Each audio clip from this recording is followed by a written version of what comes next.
Now, why are the Ethiopians worshiping this image? Look at this image carefully. Now, many of you are going to get offended. Some are going to click off the YouTubes. You understand? Because the devil's spirit in you is going to tell you that, no, you don't want to see that. He is blaspheming God. He's blaspheming the Son of God. No, that image that you have right there, you may have that in your house. You understand? Up on your wall. You understand? Your grandmama may have it. And then they did have it. Our great-grandmamas had it. It was up in the churches. This false image, this devil image that doesn't agree with what the scriptures say. You see, the scriptures describe Jesus Christos. You understand? Describes YAHWE, Yahoshua, as we say, or Jesus. You understand who they say? Jesus. But that's Zeus right there. That's the child of Zeus. That's the child of Greco-Roman mythology that has now become pop Christianity, pop religion. And this is what Ethiopians now, more than ever, it's like they took away all the real black images. You see, one time black people in the West used to be proud of Ethiopia, in a sense, as our related peoples based on what the Bible tells us. You understand? And what some good examples of some real Hebrew Ethiopians have shown us. We should be proud of Ethiopia, because we could turn to Ethiopia and find a testimony to the true blackness of the lost sheep of the house of Israel and the true biblical Hebrew Israelites. When we turn to Ethiopia, and this is like about 70 or so years ago. But over the last 40 years, all of this almost has been undone.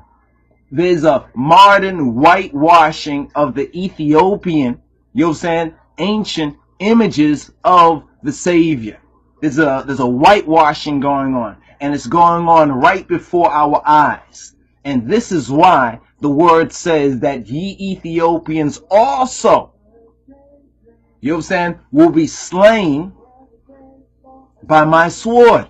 This is why the word says that right there. And this is why the judgments that are written in the scripture, where it says the Ethiopians and the men of and the Sabians, the men of stature, so forth and so on, will come over to us when this message, you know what I'm saying, is properly proclaimed. You know what I'm saying? Before that hate and all this kind of rhetoric, I say hate because it's not even in accordance with the word. You think so in your man-made wisdom. You know what I'm saying? But if you look in the word, you see that the Father, he's the smith. You know what a smith does? Is a metal worker. You know what I'm saying? When you're working metals, you have to temper that metal. Because if you don't temper that metal, it will crack upon impact. You know what I'm saying? It will crack upon impact if you don't temper the steel. If you don't temper that metal right there. And right now I'm telling you, brothers, you know what I'm saying? You need to temper those swords. You know what I'm saying? You need to put those swords in the fire again, and you need to beat it again. You know what I'm saying? As well as the shields and all the weapons of warfare. And I'm speaking spiritually here, but understand that the wise will understand. And the Holy Spirit will cause them to understand. You know, this image that many Ethiopians are now worshiping as Jesus is actually the image of the Antichrist. You understand? This image right there. This image is actually the image of this fella right here. This guy, or goy, as in goyim, heathen. This is this person right here called Caesar Borgia. You know what I'm saying? There's a lot of stuff on the YouTubes. There's a lot of stuff on the internet. There's even a Wikipedia page. You can look into it more, and you can see that it's because of this guy's image that this guy's image, you know what I'm saying, was created and was spun, you understand, by a very, how can I say, a very evil, you understand, European family, you know what I'm saying, that had a control of, basically like gangsters, literally like gangsters. And because of that blood money that they had, wealth stolen from black Hebrews, you understand, from all over the world, but especially in Europe. This is what those movies like The Merchant of Venice really are about. You understand? In movies like El Cid and other movies are really about when you really know your history and you know who you are. You understand? Caesar Borgia, his image became this image. So it really shocked us when we started to really look at some of the Ethiopian videos on the YouTubes. And we started looking at some of these Ethiopian so-called Christian videos, and we're seeing beautiful black-looking peoples who the Bible tells us we're supposed to have a righteous connection with, worshiping this white guy. You know what I'm saying? Worshiping the Antichrist. Worshiping the devil. How did we get to this point? You know what I'm saying? Now this is what you really have to make this connection. So you have to see when they turned their backs, you understand, on their last Hebrew king, whose title is also King of Israel.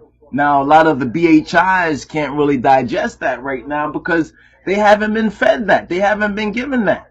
That's been denied from their diet. You know what I'm saying? That's been denied from their meal. You know what I'm saying? That hasn't been put on their plate. And we know what happens when children are brought up and they're not given a well-rounded, well-balanced, you know what I'm saying, temper the sword, well-balanced diet. When you don't have a well-balanced diet, you have weak bones. Your bones break. You understand? And this is what really, we perceive has hit ones about what we put forward. Why some of it's like almost every day they're commenting on things that we thought they made their comment last time. They must have listened to it again to take down other points and say, well, this is where he's wrong here and he's wrong there, so forth and so on. But this is good still, because this can allow a dialogue to be created, and the truth is what will prevail. But consider this, my BHI, Black Hebrew Israelite brothers, y'all may be wrong about His Imperial Majesty. Have y'all considered that? Have you considered that a lot of the propaganda that you receive by way of the same white man you call the devil? You know what I'm saying? And that your failure to understand that can also be the reason for our continued captivity and the continuance of the iniquity of the Amorites. Because it's interesting that when they point to that verse, you understand, in Genesis chapter 15, they'll say 400 years. We'll be a slave for 400 years, 400 years. But then the word connects the Amorites and not really the Edomites. You understand? The Edomites have a part to play in it, but we need to really consider who's who on the face of the planet Earth.